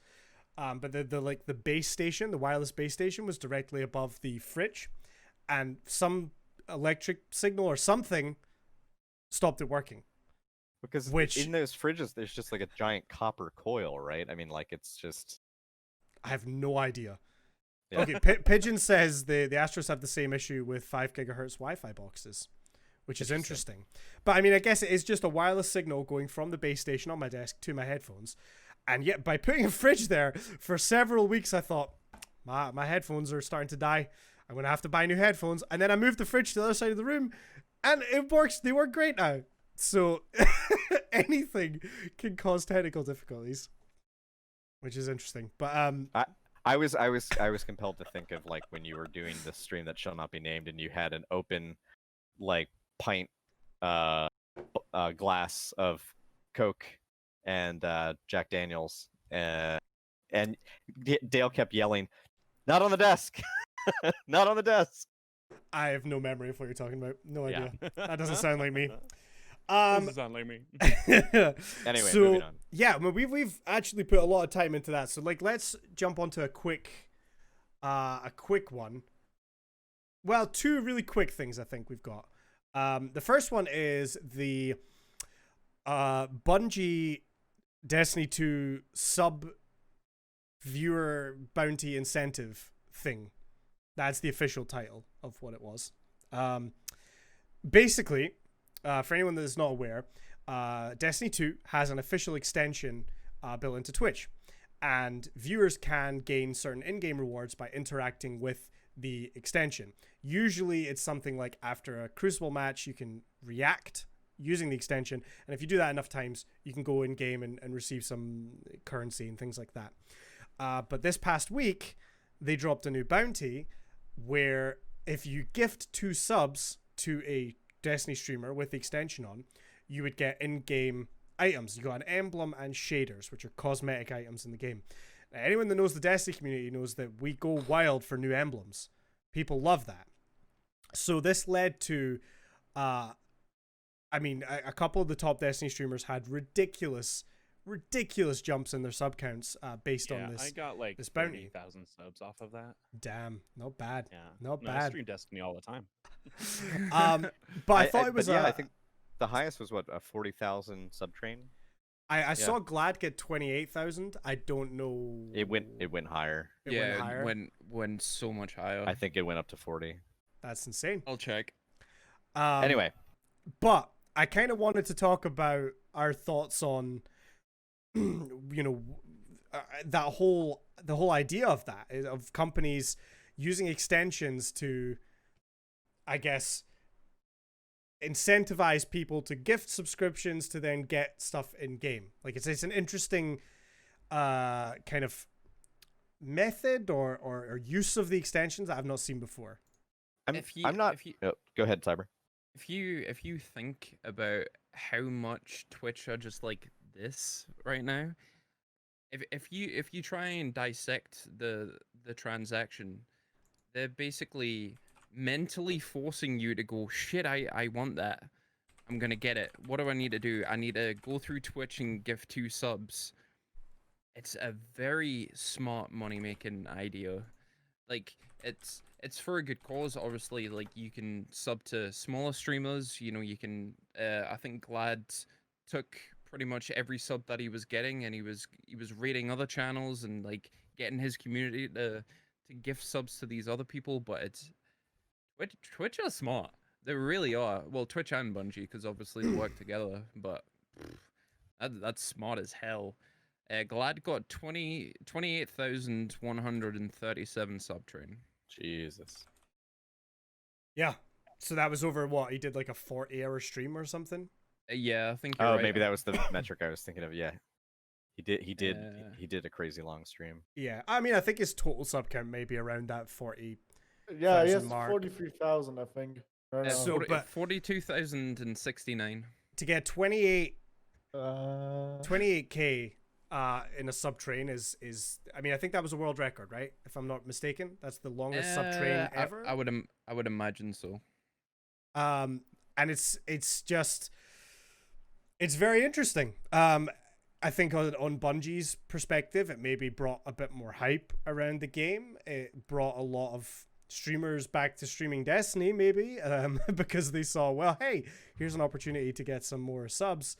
But it is a bit of a weird one, right? Because it's incentivizing you to spend money, which isn't, I mean, could you say it's not really pay to win because it's cosmetic, but people are so upset about spending money at like Eververse, which is like the in-game store. Exactly. In Bungie, they don't want to spend money to buy cosmetics.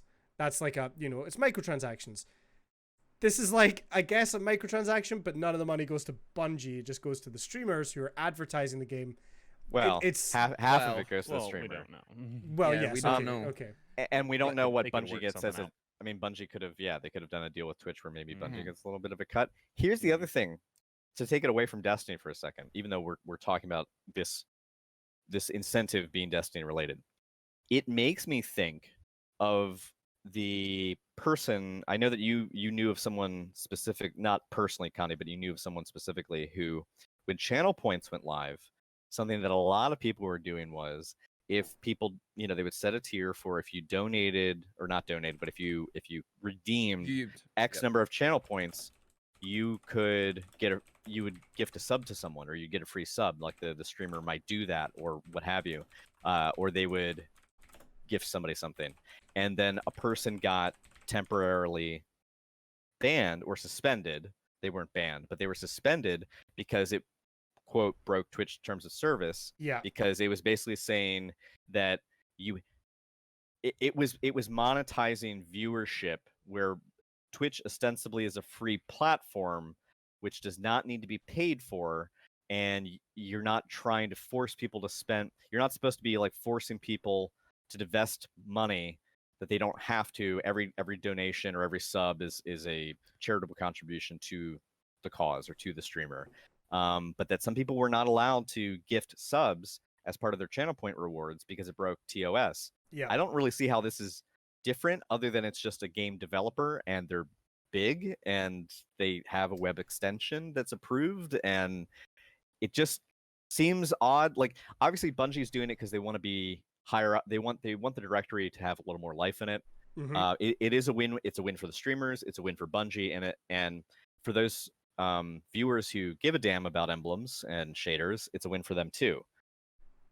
But the transaction seems like it would probably fly in the face of terms of service for how these things are supposed to be used. Yep. But they were just given the green light by Twitch, obviously. So I don't know. Yeah, that's a valid point that I had not considered at all. Yeah, because the whole point about, as far as I know, with like bits and subs and things, is that they shouldn't be given for Monetary any gain. exchange of goods, right? Yep. Or anything like Right. that. So it is interesting, and I hadn't actually considered that. You're not supposed to treat it like currency. Yeah, Like, I mean, it's yeah. I have to assume, obviously, like you say, it all went through Twitch, but do we know that for a fact? If Bungie controls the extension, could they not have just done it without saying anything to Twitch? I assume that's not the Highly case, doubt but it. you think it would have Highly to go doubt through it. them? Well, if we try and put a number on it, if you look at Glad, he got what 40, what was it 40? No, 28,000, right? And he's a big fish in a big pond. So let's assume that every other Destiny streamer 50,000 gifted subs. That's kind of like a rough idea. That's a lot of money to push through Twitch without even asking them. I bet you they've at least had the conversation, whether it went, yes, you can do that, or no, we don't want you doing that, and they went ahead with it anyway. But I bet that conversation happened. I'm just thinking, would it be feasibly possible? Because clearly they've obviously got some connection through the API because they already had the, interact with the extension. It links to the game. I just wonder if that's something that other developers could just jump on and do without even having to notify Twitch, or 100%. So part of the contract between the API developers is they get full reign, and they sign a contract to make sure that there is no misuse or misconduct with it. So in theory, any game developer can do that and go straight through it. So they've built that app. Within that app, they've built a notification system to say this person has gifted a sub. yeah, And then they relate that directly back to their servers, which then gifts them that shader and emblem. So, like I said, in theory, any game developer can do that. Yeah. Because if you look at, is it Hyper Scape? I might be getting the name of the game wrong. Yep, yes, that's I was it. going to bring that up. Yeah, If you look at the channel points, it's an extension within the API, and that directly goes to their server and then updates the game. So there's game events. So that's how that works. So they redeem the channel points. It goes through that API to the server and then automatically does things on their end. Yeah. So it's anybody can, if anybody's got access to that API, anybody can do it. Like Activision could do it. You could get if you give 2 subs, you can get an exclusive skin or gun. In theory. Yeah. It's interesting. Again, I've never seen anything quite like that happen before. And clearly it seems to be well received. A lot of people are doing it. The coming from the Destiny community, we all want more emblems and stuff. It does make sense that people would be hyped about it. You brought up Hyper Scape. Sorry, Grog, go ahead.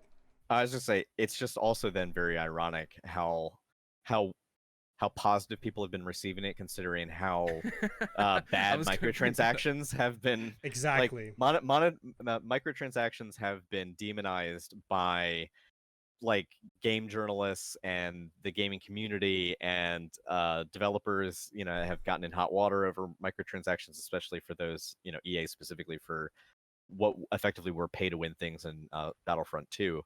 But it's just funny because people are just like, yeah, it's fucking great, and it's just like, guys, this is just another microtransaction. It's just a different type.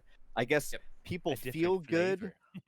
Yeah. I wonder if people feel like they have the moral feel good vibe because they're like, oh well, some of the money's going to Cyber, or like some of the money's going to my favorite streamer, or like whoever it is, they're like, it's going to the person I'm watching. Maybe that softens the blow. Well, I love the analogy that you guys have came up with, because imagine this is the microtransactions, right? They're not even trying to cover it. They're just going, like, oh look, if you give 2 subs now, you it's like It's not a microtransaction, we promise. everyone knows what they're doing, but for some reason within the community, everyone's accepting it. And I think it highlights exactly what Grog just said, because some of the money is going to the streamer and not just these big corporations, because we have no idea what cut they're getting, if any. It's very smart. It really is. Because, Yeah. like you say, mainstream media within the gaming community is completely shunned and demonized. The whole microtransaction thing, like Grog said, and to easily just quickly mask like a tiny portion of it and then pump it out to the masses. Look what Glad's just done. Yeah. Look at what a lot of other streamers could potentially do in one day. Within one day. Within one day, I opened the directory and I saw like Grenader Jake at the top, and Grenader Jake had a little. He used, because you can take like the emojis, the ones that work on all phones and computers and stuff. He had a little emoji of a gift box, and up there, and it was just like, the top of the Destiny directory was. We're not talking just Glad. Like this was a lot of people. Yeah. Crafty is in there. Grenader Jake is in there. Bandwipe. Like there's big people, and they've all got this like, hey, we're doing this cool thing, and you can get a shader. And it's like, dude, I can't hate on any of them for it, because I mean, shit, they're making money. Like that's, power to them. But it's also just like, it's no fucking surprise that like this was an overnight success, because of course streamers are going to want to push it. How could they not? I'm just so surprised how warmly received it's been by the viewers. Yeah. And there's a few things I want to kind of mention, which is that I'm seeing a lot of Destiny 2 streamers, not all of them admittedly, but I'm seeing a lot that have 2 gifted subs equals emblem as their title, right? Mm-hmm. Like, and it's like, yeah, I guess you want to, tell your community and make sure they know so they don't miss out on those kind of things. But I have seen people saying to me, oh, it's kind of annoying seeing that in titles. Like you say, again, take advantage of it. It's like when September rolls around on Twitch, right? Everyone's got a September command because there's like a deal or something you want to let your community be aware of. But I would personally feel weird putting it in my title, because it's like saying, hey, gift subs to me, The other, so there's the 2 kind of interesting things I want to talk about, which is somebody brought up in chat the new game Hyper Scape. Yep. Scape. Hyper So, Scape. a new battle royale, which uses Twitch extensions so that Twitch can vote on your Twitch chat can vote on things that are happening in the game. As somebody mentioned, it is incentivized that you sub, because your vote counts like ×3 if you're a subscriber in the channel, I believe. Yep. But if I'm not mistaken, that is doing drops, similar to how Valorant did, which is interesting, because when we talked about the Valorant discussion, we were saying, I wonder if we're going to see this happen more often. Mm-hmm. And then here you go, brand new free-to-play Battle Royale, or I don't know if it's free-to-play, but I'm assuming based on the fact. I think it is. Yeah. That's dropping, and that's got, exclamation point drops. Now, the difference is I'm not seeing anywhere near the same level of hype I was seeing for Valorant. I don't know if it's maybe just me and the people I follow. Are you guys seeing anything different to that? No, not really. I mean, if you look at the directory just now, it's nowhere near the numbers what Valorant was. I wonder if part of it is that Valorant was being hyped for quite a while before it entered the beta, closed beta, and you had to get a drop key to get in. And then Hyper Scape's just here. Yep. Yeah, Hyper Scape just landed, kind of like Apex did. But Apex did land with a much bigger splash. But again, this was, this wasn't Fortnite, this wasn't PUBG. It felt very different, and it kind of came from a publishing house that had given us Titanfall, and people were thrilled because it felt fresh and different. I wonder if this is just one BR a little too late. And this is not me critiquing the game itself, because I haven't played it yet. Yeah. But I'm wondering if, because this is a late arrival, the hype isn't nearly as grand. Valorant wasn't a BR, but maybe the hype train was so much bigger because a lot of huge streamers talked about it before even closed beta was available. Shroud talked about maining it as a game, potentially, depending on how it's going to turn out. Mhm. One of the draws to the game was that it was going to be no aim assist. It was going to be pure skill, pure Twitch reaction. This is going to be creme de la creme of gamers. Playing at highly competitive levels.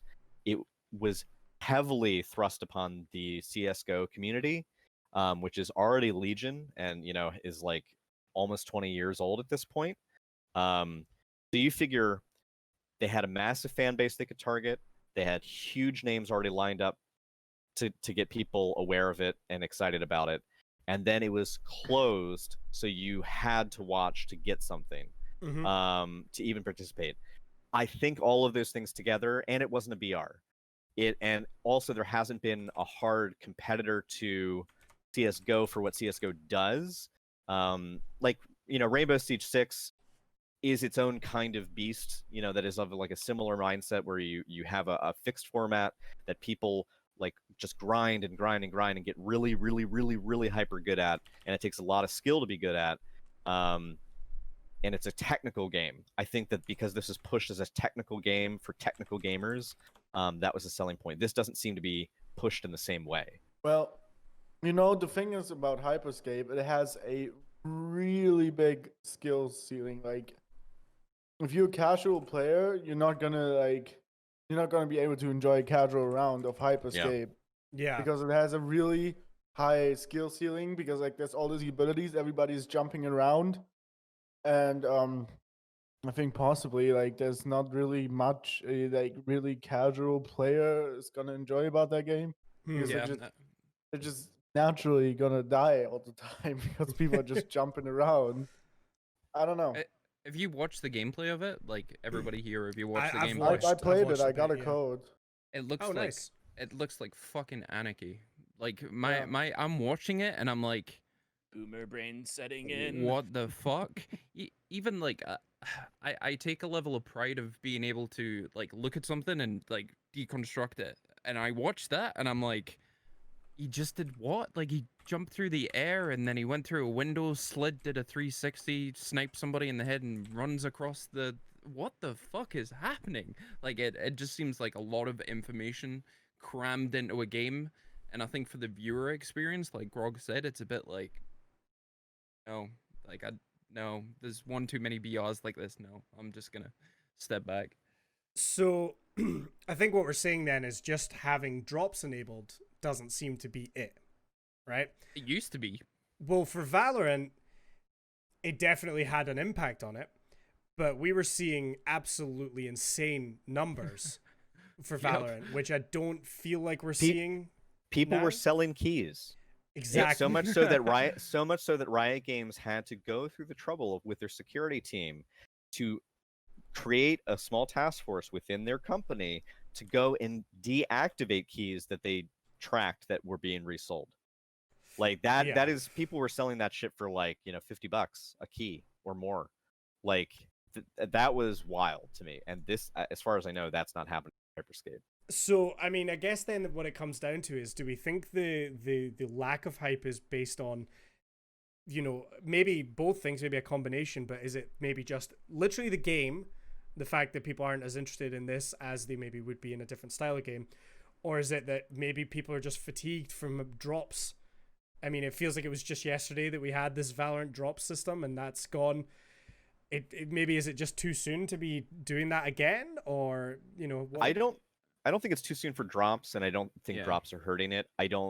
I think that there's not a media blitz the way there was for Valorant. There's just they don't have the big names on board to the same degree, and there was a lot more pressure and hype building up to Valorant even being available to view before you could even get a drop, Yeah. before it was even closed. They're just not. It's not being advertised the same way. I think one of the biggest selling points for Valorant was going to be the next big esports. So Yeah. if you think about like how sheltered the esports community is, you can name off one hand like some of the big names like League of Legends, CS:GO, PUBG, So, or, like Yeah. Dota, and if you kind of go out with those, there isn't much hype. You've got like Smash Bros that barely brings in like any viewers, but the core community that they've actually got pumps in so much money into that. Like people travel hours to get to events and all that kind of stuff. Yeah. If you look at Valorant being the next big esports, right? Which if undoubtedly you can't say that Twitch isn't built around esports, because a lot of the big streamed games are heavily pumped with like Scump, who like I think he's one of the biggest Call of Duty streamers on this platform, and he brings in so many people. You look at Shroud when he was on the platform. You can buy esport team cosmetics in Yeah, COD. exactly. Like you want to dress like FaZe? You can look like FaZe Clan. You know, like here's Yep. your FaZe Clan skin and shader and etc. Yep. Yeah. There was 1.73 million people concurrently on Twitch watching Valorant to get drops. And if you try and translate that to Hyper Scape, once the hype has died down, no one's going to be playing this game, like Manu said. The hype will die down because it isn't seen as a competitive thing right now. And it may translate to be that way, but Grog hit the nail on the head where he said it's not being advertised that way, whereas Valorant was. Yeah. Valorant was being sold as this huge next esports thing. And when you look at Hyper Scape, I didn't know about it until the day it came out. I knew about Valorant I heard months before it whispers came About out. it like a week Yeah. before. Yeah. Like, oh, you hear about this new thing? No. Yeah. What's that? What? Yeah. Another like BR game. So just Whereas- simply having drops enabled is not enough, right? It doesn't hurt. I would argue it, Yeah. I don't think drops in any way hurt. I think drops leveraged with the right media marketing and the right just the right build up to release. I think drops will always be effective and they can't hurt, because honestly it is a passive tool. You just have to have the back end set up so that drops are even possible. But like that's between the developer and Twitch. If a company decides that it is within their means to get the drops hooked into an extension, there's no reason not to. I mean, like, if it depends on how you're rolling out the game. If you're doing a closed beta, well, obviously drops I think will always be huge. It just depends on how much hype the community has going into it already, and Yeah. that is completely independent from Twitch as a platform, or Mixer RIP, or Facebook Gaming, or YouTube Gaming. Like, whatever the platform is as the end product, drops will be a thing. Yeah. And drops will still be huge. It's just it's gonna need the right game to leverage it. This just might not be the right game. Yeah, I think it's a valuable lesson for developers and for, maybe Twitch and everything like that, to kind of, you can't tell me that, who's it, Ubisoft, they make this new game? Yep. Yeah. You can't tell me they weren't hoping to kind of match the Valorant numbers that were happening, which has just not happened at all.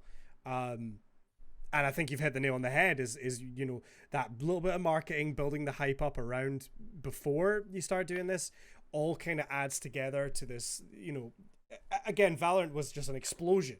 Overnight, Twitch suddenly had, channels with over 100K watching for days on end, right? Like People spamming exclamation point drop in chat, It even became though a that was meme. not how you got the key. Yeah, exactly, right? Everybody think- knew about drops. Everybody knew about it. Kibbles, I hate to put you on the spot, but if you could repeat what you put in chat, I think that is the perfect summation of drops. It's a tool, not the answer. Yeah. It really is. Yeah, Just to it really highlight on is. that, like CK said it the best. Valorant had every competitive player and streamer endorsing it. Like, word of mouth is a huge thing in this space that we have. And if every single like competitive streamer that you watch is talking about it, eventually the subconscious thing is, oh, I'm gonna check it out. Like, Yeah. I'm gonna invest some time, whether it be playing or watching. So For sure. The only other quick thing I wanted to kind of bring up and talk about a little bit is the very nature of like extensions, because we're seeing them start to be used in different ways and in slightly better ways. And I know we're running long, so we won't make this a long topic. But I'm Did you hungry. hear a cat? obviously, we saw how Bungie implemented it with the gifted subs. You know, Cyber really stomach. linking them into the game, helping to do that and support the streamers and all that. We've seen, you know, this new game, Hyper Scape. Why can that not go into my brain? I can't learn that. They're using the extension to have more integration to the game, where viewers can interact with the streamers world and the streamers game and everything like that. So I guess I actually had a conversation with a Twitch staff member months and months ago, and they told me The Jeff they Bezos. think no, I wish. They told me I think extensions are going to be the next big thing on Twitch. And we had that conversation. I can't remember what the topic came up, but they said extensions. That's what's coming. That's what's going to be big. And I thought about it for a long time, and I just don't understand how that's going to become that way, because for a long time extensions are just, you know, nice little things. You know, you had one in Destiny that maybe you could click on and see what their loadout was, or for Twitch Sings you can vote on songs and things like that, but it Pick was them never a big thing. It was just small little interactions. But The robot game though that you've played on stream, Condi, has been a fucking riot. very the- interesting. Yes. What's the name of that one again? Oh god, what is it called? Danger Robozone. Danger Zone. Yeah, something like that.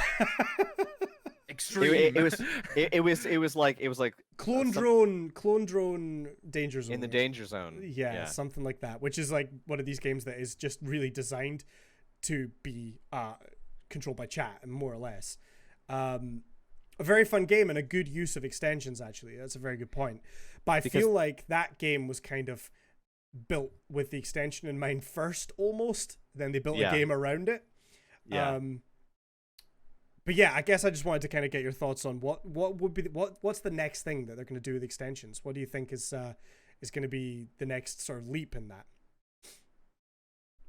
That food looked good as hell. I'm hungry. I honestly don't know what they can do with it. If you look at Hyper Scape, the Twitch integration, it's working, but not a lot of people are hyped about it. I feel like maybe going down the route of investing channel points to maybe hinder the actual player, like either give them like med packs or spawn bigger creatures or whatever. I think that might be a good way to go. I think chat will always want to enjoy fucking with the people. Oh, yeah. Exactly. If they could integrate it like that Vermintide game, Oh yeah. where chat just gets to vote things into existence to eat you. Right. Similar to Clone Drone. Yeah, it's similar way. Now that I feel like that could run afoul of the streamer enjoying playing the game at a certain point. As if you Condi have knows the a little ability bit, to enable or disable, I think that'd be good. Yeah. yeah, Mhm. or set a threshold for like what you're comfortable Mhm. with, like like with channel points, like limit X number of redemptions, or maybe limit the frequency of redemptions or something. But I mean, unfortunately, Condi, it's now part of your brand to be fucked with by your chat. I'm sorry. That's just where we are right now. Yep. be I sorry. feel like I got Funny. myself here. I got myself into this mess.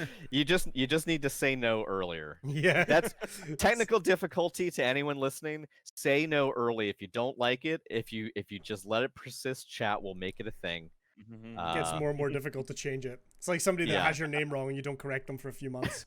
That's awkward. But yeah, I mean, like, that game, that Robo game, was crazy fun, because once we figured out that one of your weakness was to like these little robot defender dudes that had shields, we saw a lot of fucking shields and a lot of hammers like start showing up, because we wanted to fuck you up, and it was just fun, and you were having fun with it though. That's the thing, is that like That's the these point things, of that one. Yeah. exactly. I feel like the mindset for the chat and the streamer you have to be aligned in terms of the wants and needs of the other. And if you are, I think extensions can be fantastic. I could see them be infuriating for some people though. Yep. And maybe just not interesting for chat. Maybe they don't feel like they can do enough. If you make it tied to channel points through Twitch, that might not be great. The Robo thing was interesting because it had its own point system. It was basically channel points before Twitch integrated channel points. For for every bit that you watched, you would gain a few of these like bits of currency that were specific to the extension, and then you could also gamble those points on the outcome of Kandi's success. So you could wager, say, oh, I'm going to wager 5,000 points that he'll die in the first round, and sometimes that was fun to do, and people never ever played to hinder you. They just gambled whether you won or lost. Yeah. And people always do seem to love gambling things. So I could see if there was some sort of currency or economy within the extension itself, that would be fine, and maybe it would still allow Twitch to and the streamer to control their own space as it pertains to channel points. I think the biggest mistake they could make would be to cannibalize channel points to activate an extension, because that would be a turnoff for me. Because then I would either want to use them for the extension, and then I wouldn't have them for you, the streamer, or vice versa. Yeah, I mean, we've seen extensions, I believe, that work through cheering with bits, and stuff like that. As far I've not seen any extensions so far that link with channel points, but that could be a thing that they move towards. What I'm thinking, right? As a podcast, I feel like we've kind of predicted a lot of things, right? We had a whole episode on DMCA and copyright right before that all kicked off. We talked about drops extensively and pondered whether more companies might start doing drops, and here we are. I think extensions is going to be a more of a thing moving forward. Now that we've seen, because other companies have seen what Bungie have done. Hyper Scape has got this interaction with their new game into extensions. It's clearly a powerful tool. So I think we need to be keeping an eye on extensions and trying to use them effectively. Maybe we should have a whole episode talking about extensions, or at least a whole topic about it. I thought hair extensions died a few years ago. Okay, so yeah, well, we've ran a little over today, so I do apologize. I just get weaves for my beard. Beard weaves. I'm all natural, baby, all natural. So right, let's wrap up here. Cyber, shout yourself out. What have you got going on this week? You can catch me on all Twitter, YouTube, Instagram, the Cyber Project. I will be streaming on Tuesday, Thursday, and Sunday. I'm not going to be streaming tonight because I am extremely tired, and I'm gonna eat this. Looks delicious. Are you gonna eat it in bed? Yes. Okay. All right. Kibbles. Yeah. The Mighty Kibbles on everything except for Twitter, which is the Mighty Kibbles. So Twitch and YouTube, which I need to upload some more stuff, and TikTok, which I need to upload some more stuff. But I'm gonna be live in maybe half an hour with my friend Gonzo. We're gonna be doing some Monster Prom. Nice. Yeah. Pog. Good stuff. Grog. You can find me on Twitch and YouTube at just_grog. I'm at Twitter at gamer_grog. Again, recap from just the start of the show. Things are a little crazy right now. My schedule is a bit up in the air. I'm hoping that within a week to 2 weeks' time, things will be settled back to normal, and I'll be back to my 4-day streaming schedule again. But later this afternoon, I'll be streaming. I need to kind of confirm with a buddy what we're going to do, but it either will be Elite Dangerous, which is a really fun space sim game, or might do some Warzone. Nice. Yeah, I meant to ask you, how is Elite Dangerous? You enjoying it? It's very cool. For those that don't know, it was not designed to be like a competitor to that game Star Citizen, but it would appeal to anyone who has an interest in that. Effectively, it is a space sim where it's basically you get to control down to the smallest detail all sorts of stuff. And I would say one of the coolest selling points for me is this: they took the Milky Way, they mapped out the entire Milky Way with all the planetary bodies based on NASA star maps that they have available. They plotted out their locations in in an actual distance, and the orbits of all those like planetary bodies and stars and moons and all that stuff, they move in real time in their real orbit, and they're plotted out to 3036. The funny thing is, you can fly anywhere you want to go if you had enough fuel, technically. So if you said you wanted to fly 1,000 light years towards one star, it will tell you how many years it would take you in game if you left your computer running to fly there. That's I think amazing. right now, in the entire game of the entire galaxy, only 0.43% of it has been interacted with by players. So Less it's a little than bit of a 1%. No Man's Sky vibe, kind of. With that More, space. it is a No Man's Sky, but like on steroids.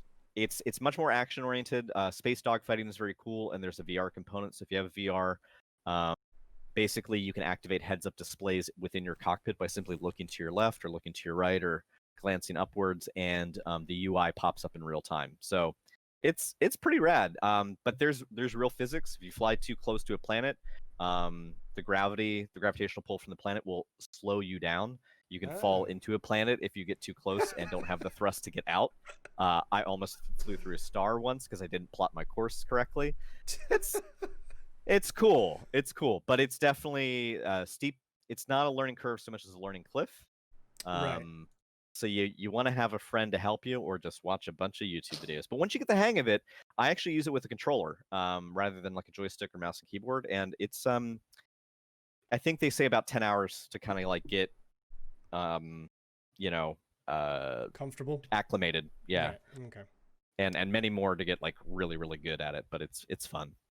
Interesting. All right. Well, thank you very much. I know I had a buddy who used to play it like constantly, and he loved it. So that's it was just a bit intimidating to me, but it sounds good. It sounds good. Manu, where can people find you? Jack I called everywhere basically. YouTube, Twitch, Twitter. Yeah, that's basically it. Honestly, I don't have much else. Yeah. All right. Well, You're not really selling yourself here. Yeah. it's good to I'm have you back really on streamer. not, the because podcast, I'm buddy. not doing shit. You've been busy, but we're glad to have you back, man. I know it's been a little while, so thank you for coming on with us. Yeah. My name's Coneyfly. You can find me Twitch, YouTube, all that. Coneyfly. Twitter is Coneyfly with an extra Y. And yeah, I have a couple videos actually should be coming out relatively soon on the YouTube. It's been since I've been back to the day job, I have not had time to edit, so that's kind of sucked a little bit, but hopefully we're gonna get back on top of that soonish. This coming week will probably be more Destiny and Valorant, and then probably next weekend more Last of Us, because that game, I'm emotionally drained after playing it this morning just for a few hours. So, but I can't wait to get back into it again. If you have been watching the podcast live in the chat, there's going to be links for our YouTube channel, which we recommend going and subscribing to because we have other fun videos on there. We also ask that you would follow our Twitter if you have a Twitter account, and you could jump over there. That would be wonderful. And if you are listening on any of the audio versions, come by the stream. It's a good time. You can ask questions live. I mean, not today because we just kind of talked for 2 hours, but it's always nice to have input from the live chat. Thank you very much for your time, everybody. We are going to go and raid someone, so please stick around for that. But other than that, we will see you guys next week. Take it easy. Bye. Bye.